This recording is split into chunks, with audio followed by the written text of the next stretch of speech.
जहां शंकर है वहां वैभव की कभी कमी नहीं।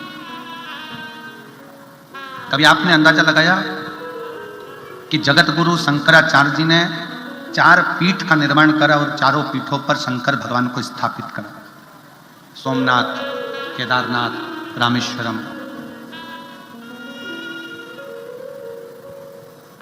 कोणार्क। 4 पीठ पर जगत गुरु शंकराचार्य जी ने 4 स्थान पर भारत के 4 कोने पर 4 शंकर भगवान के शिवलिंगों की स्थापना क्यों करी?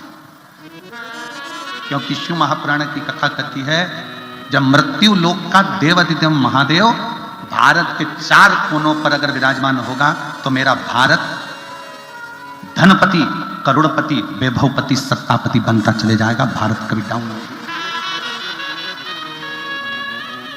और मेरी जीजियों से निवेदन है, मेरी बहनों से, मेरी बेटियों से, मेरी माताओं से, मेरे भाइयों से निवेदन है, एक बात अपने अंदर उतार कर रखना।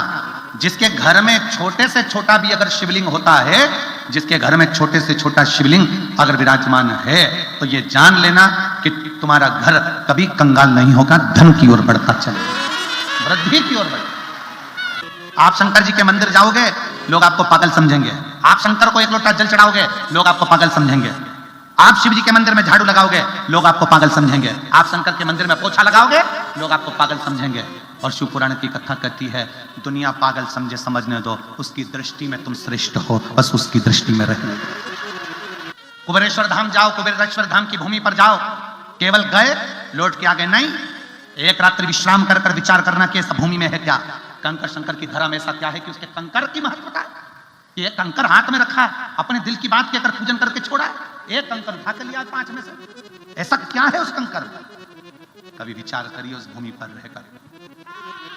सारे तीर्थ होकर आइए और एक बाद में आखिरी में एक बार कुबेरेश्वर धाम की भूमि पर जरा जाकर देखना, वहां पर रहकर देखना कि वहां की जो तेज है, वहां का जो आनंद है, वहां का जो बल है, कितना प्रबल है।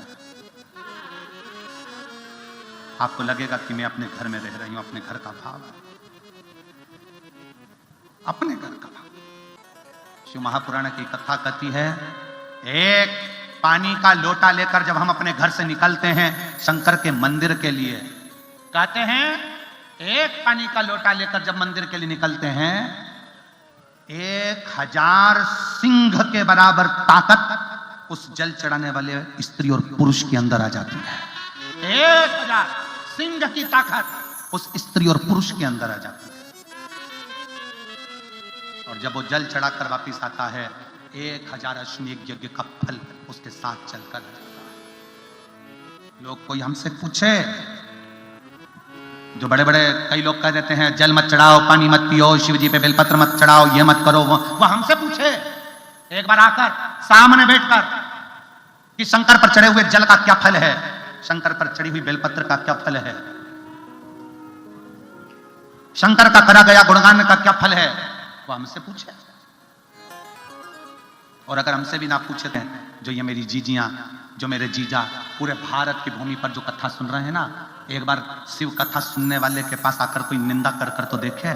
सटक जवाब देते हैं शिव कथा सुनने वाले कि तुम नहीं चढ़ा सकते 1 लोटा पानी, तो मुंह बंद कर कर बैठो, तुम्हारे बाप के बस का नहीं, हमारे बस का, हमारे बस का है। आप शंकर के मंदिर नहीं जा सकते, मत जाओ, पर मुख मत खोलो, शिव शिव है। हम अपने बाप का बुरा नहीं सुन सकते। एक बेटी को 50 गाली दीजिए, उसको गुस्सा नहीं आएगा। एक बहू को 50 गाली दीजिए, उसको गुस्सा नहीं आएगा। तब एक बहू को जब उसके बाप के नाम से गाली दी जाती है, तो फिर उसको तो वो जगत जननी, जगदम्बा, चंद्र घंटा, कुसमांडा, स्कंदा सब बन जाती है कि तुमने मेरे बाप को कैसे बखाना। उसी तरह शंकर का भक्त होता है। 1 लोटा जल चढ़ाने वाला, चाहे बेटा हो, बेटी हो, माता हो, पिता हो, 1 लोटा जल चढ़ाने वाले को सोचना चाहिए कि कोई हमारे शंकर की निंदा कैसे कर दे, क्योंकि वो हमारा बाप है, वो मेरा मायका है। शिव की निंदा हम कैसे सुन ले, कैसे सुन ले शिव की निंदा।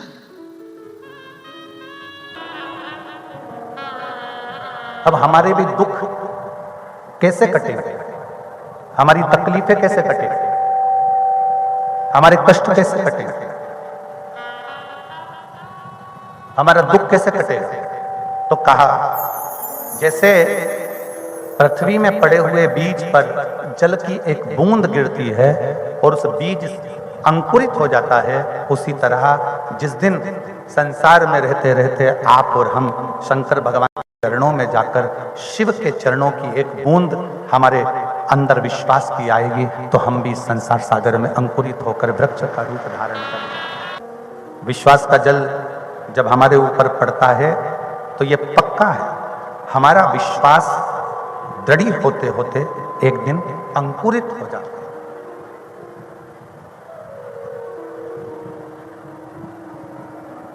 तुम्हारे दुख को, तुम्हारी तकलीफ को, तुम्हारे कष्ट को कोई दूसरा काट सकता है क्या? जम के बोलो जरा। नहीं। आप अपने पड़ोसी को अपना दुख कह दो, आप अपने पड़ोसी को अपनी बात कह दो, आप अपने पड़ोसी को अपने मन का भाव कह दो, क्या पड़ोसी तुम्हारे दुख को काट देगा क्या? नहीं काट सकता।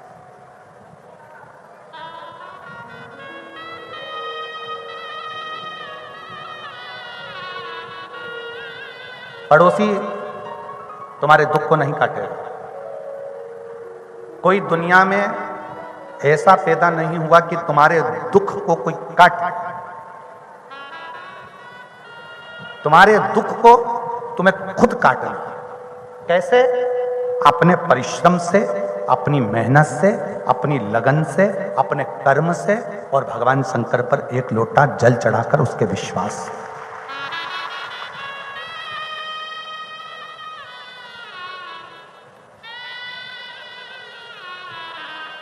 एक बोरी भरकर बीज रख लो सोयाबीन का, एक बोरी भरकर बीज रख लिया गेहूं का, धान का, कपास का, और एक बाल्टी भरकर पानी भी रख लो, और जमीन भी सामने है, पानी भी रखा है, बीज भी रखा है, जमीन भी है, पर तुम वो बीज जमीन में डालोगे नहीं, तुम वो पानी जमीन में डालोगे नहीं, तो जरा विचार करिएगा, मन में करिएगा, क्या वो अंकुरित हो सकते हैं? क्या वो जन्म ले सकता है? क्या वो अंकुरित हो सकता है?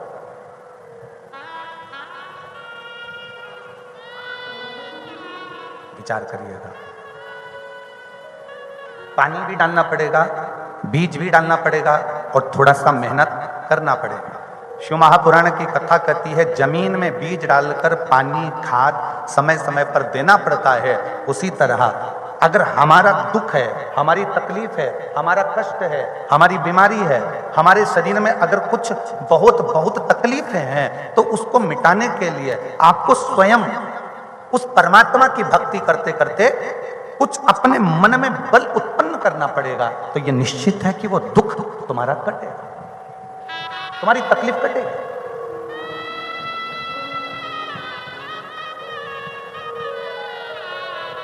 कल एक बहन जी ने एक पत्र लिखकर भेजा था, तो उस पत्र को यदि हम ढूंढेंगे तो समय लगेगा।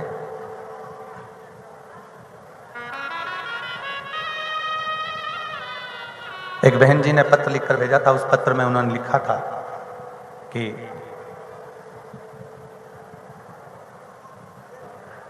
सती मैया जल के क्यों भस्म हुई? वो तो सती थी ना, वो तो जगत जननी जगदम्बा थी ना, वो तो जगत धात्री थी, वो दुर्गा थी, वो भवानी थी। उस बहन ने पत्र में लिखा कि वो जगत जननी थी, वो दुर्गा थी, वो भवानी थी, वो सती थी, फिर जलकर भस्म क्यों हो गई? उनको भस्म किसने करा? किसकी सामर्थ्यता है जो सती को भस्म कर दे? किसकी सामर्थ्यता है जो सती को जला दे? किसकी सामर्थ्यता है जो सती को भस्म कर दे, उसको अग्नि दे दे, उसको जला दे? किसकी सामर्थ्यता है?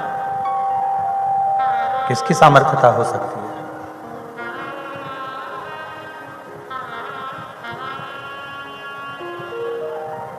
उस बहन ने जो पत्र लिखा, वो पत्र बड़ा विशेष है।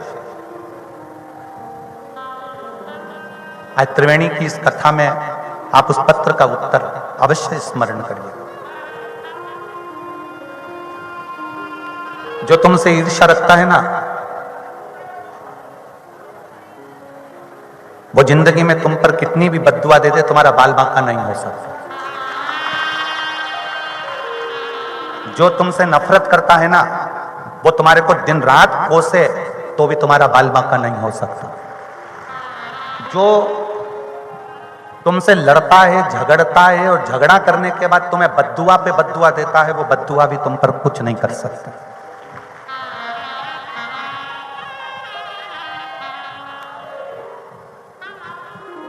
जो तुमसे जलता है, ईर्ष्या रखता है और वो बद्दुआ देगा ना, उसकी बद्दुआ काम नहीं करती।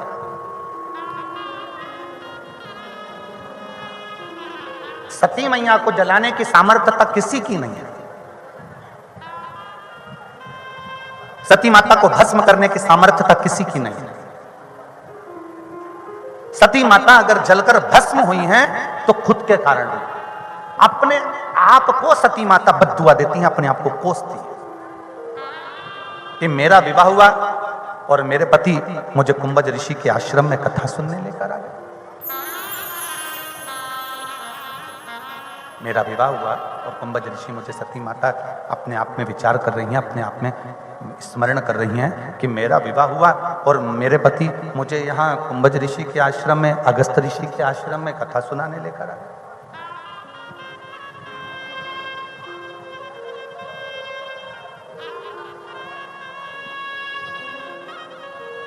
फिर निवेदन है, दुनिया में किसी की भी बद्दुआ इस कलिकाल में तुम्हारा बाल बांका नहीं कर सकती। केवल 2 बद्दुआ ऐसी है जो तुम्हें बर्बाद कर देती है।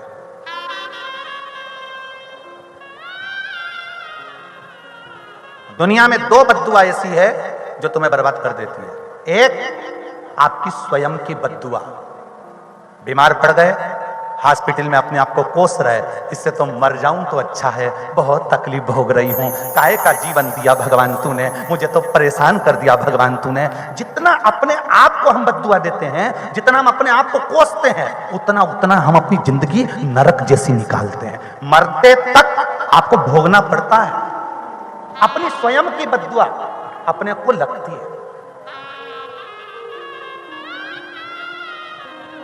और यहां मेरे कई भाई बैठे हुए हैं, कई मेरी जीजा बैठे हैं, कई मेरी जीजियां बैठी हैं, कई बेटियां बैठी हैं, कई बेटे बैठे हैं।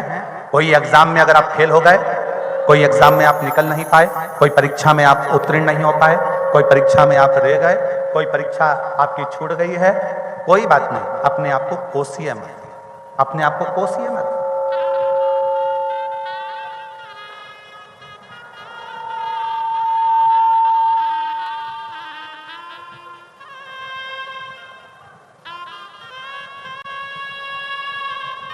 आप अपने आप को मत कोसो।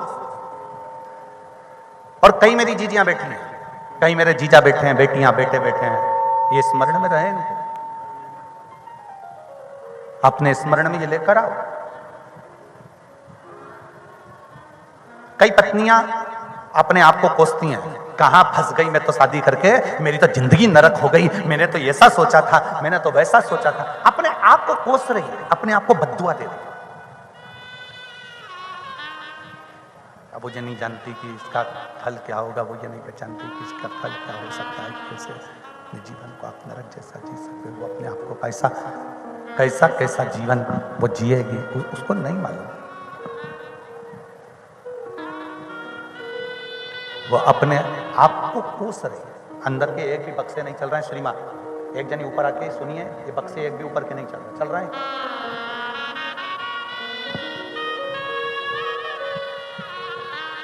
अपने आप को कोस रहे, अपने आप।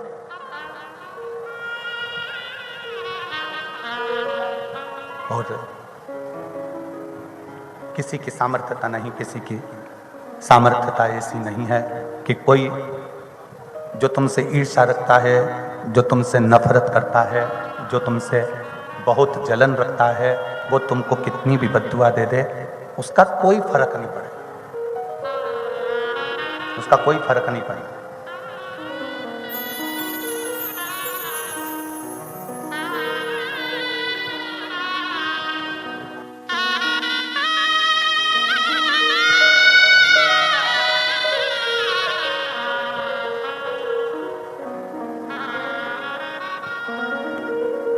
एक बालक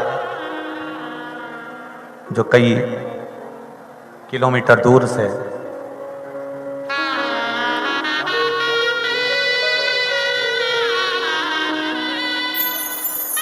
योगेश सदाशिव जाधव, गांव का नाम है नेर से साकरी। 35 किलोमीटर दूर से दंडवत करता करता यहाँ पहुँचा है। एक बार जोरदार ताली बजाकर इस बालक का साधुवाद करिए। जिसकी कामना थी वो कामना बाबा ने पूरी करी, तो दंडवत कर।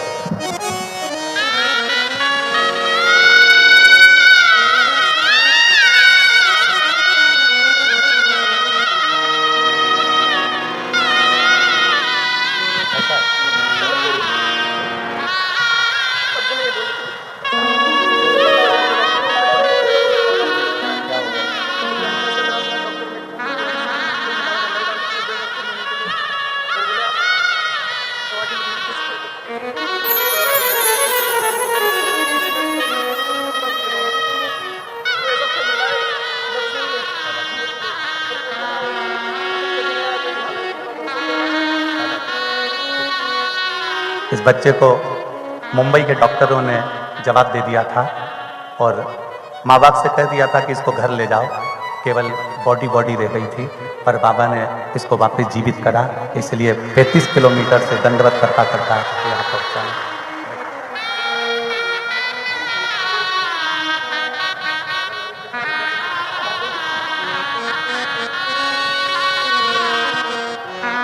रात दिन दंडवत करता करता चलकर यहाँ पहुंचा है।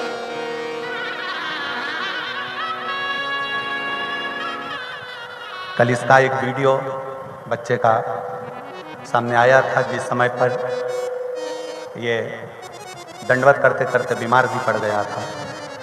तो आशीष हमको बताए कि गुरुजी एक बालक आ रहा है, परंतु वो बीमार पड़ गया और ऐसे सुने रास्ते में बीमार पड़ा है, वहाँ डॉक्टर की व्यवस्था नहीं है। हम आशीष को बोले बाबा पर भरोसा कर कर निकला है तो बाबा डॉक्टर बनकर भी जाएगा। विश्वास। फिर सूचना मिली कि आधे घंटे बाद डॉक्टर की कोई गाड़ी वहाँ से जा रही थी। उसने इस बच्चे को देखा तो रोका, उसका फर्स्ट एड किट पूरा साथ में था, इसका इलाज करा और बच्चा फिर वापस दंडवत करते गया। शिव कृपा। बोल बम का नारा है और तेरा ही दिया मैंने खाया पिया है, तेरा शुक्रिया है, तेरा शुक्रिया है। मुझे भोले बाबा ने बहुत दे दिया है, तेरा शुक्रिया है, तेरा शुक्रिया है। ये जायदाद दी है, औलाद दी है, ये जायदाद दी है, औलाद दी है। मुसीबत में हर वक्त इमदाद दी है, मुसीबत में हर वक्त इमदाद दी है। तेरा ही दिया मैंने खाया पिया है, तेरा शुक्रिया है, तेरा शुक्रिया है। मुझे भोले बाबा ने बहुत दे दिया है, तेरा शुक्रिया है, तेरा शुक्रिया है। किसी दूसरे की बद्दुआ आपको लगे ना लगे, पर दो बद्दुआ, एक अपनी खुद की। कोई बीमारी हो गई, कोई रोग आ गया, घर में कोई तकलीफ आ गई, कोई कष्ट आ गया, कोई एग्जाम नहीं पास हो पाए, कोई परीक्षा नहीं निकल पाए, अपने आप को कभी मत कोसो। आज सोमवार प्रदोष शिवरात्रि की कथा को दिल में बिठाना कि अब तक तो हमने अनायास में अपने आप को कोस लिया, पर आज से मैं संकल्प लेता हूं कि आज के बाद अपने आप को कभी नहीं कोसूंगी, अपने आप में प्रबलता धारण कर।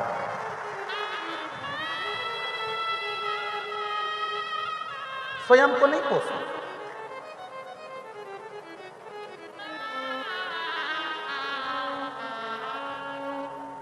कई लोग दिन में मेरे तो भाग ही फूटे हैं, मेरे तो यही भाग्य हो गए, मेरे तो ऐसी किस्मत हो गई, मेरी तो वैसी किस्मत हो गई।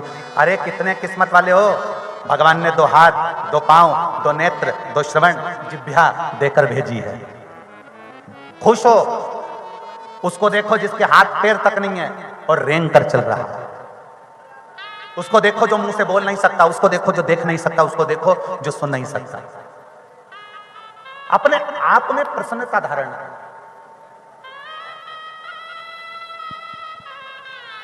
अपने जब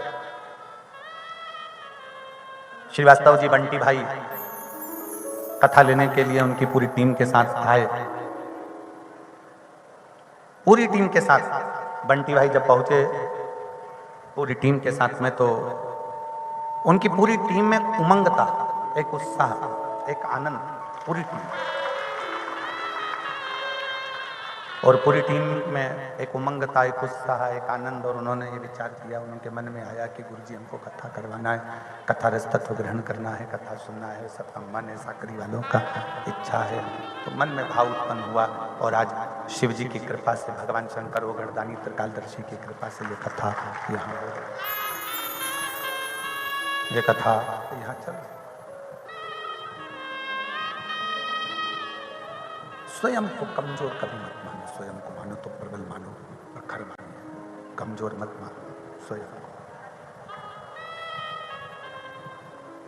अपने आप को मजबूत समझिए, अपने आप को प्रबल समझिए।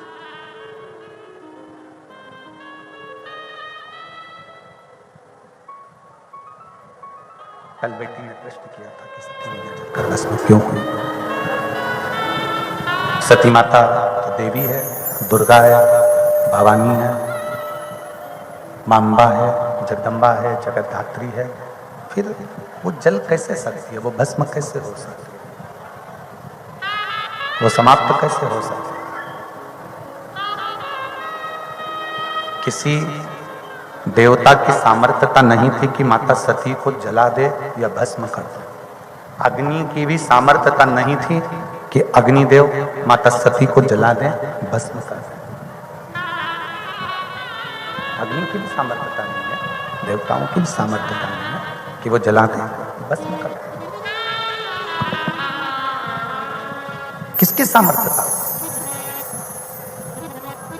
पर सती मैया खुद को कोस रही,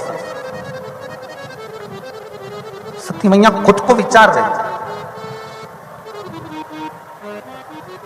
और वही हुआ, सती माता को भस्म करने वाला कोई दूसरा नहीं था, सती माता को जलाने वाला, भस्म करने वाला कोई दूसरा नहीं था। सती माता को भस्म करने वाला उनका स्वयं का विचार, स्वयं की सोच, स्वयं की दृष्टि सती माता को भस्म। किसी की सामर्थ्यता नहीं, किसी की भी सामर्थ्यता नहीं कि कोई आपका बुरा कर दे, किसी की सामर्थ्यता नहीं। एक है आपका बुरा करने वाला, आपका स्वयं की बद्दुआ, स्वयं का कोस। और दूसरे नंबर पर है, दुनिया में किसी की बद्दुआ उतनी नहीं लगती, एक खुद की, दूसरी है अपने बुजुर्ग माँ बाप की, अपने बूढ़े माता पिता। क्यों? क्योंकि जो तुमसे बहुत प्रेम करे, जो तुमको बहुत चाहे, जो तुमसे बहुत स्नेह करे, बहुत प्रेम करे, बहुत तुम्हारे लिए दिन रात जो एक कर देते हैं, दिन रात तुम्हारे लिए ही सोचते हैं, तुम्हारे लिए ही विचार करते हैं, तुम्हारे लिए ही जीते हैं, तुम्हारे लिए ही सर्वस्व एकत्रित करते हैं, उनका दिल कभी ना, कभी। एक माता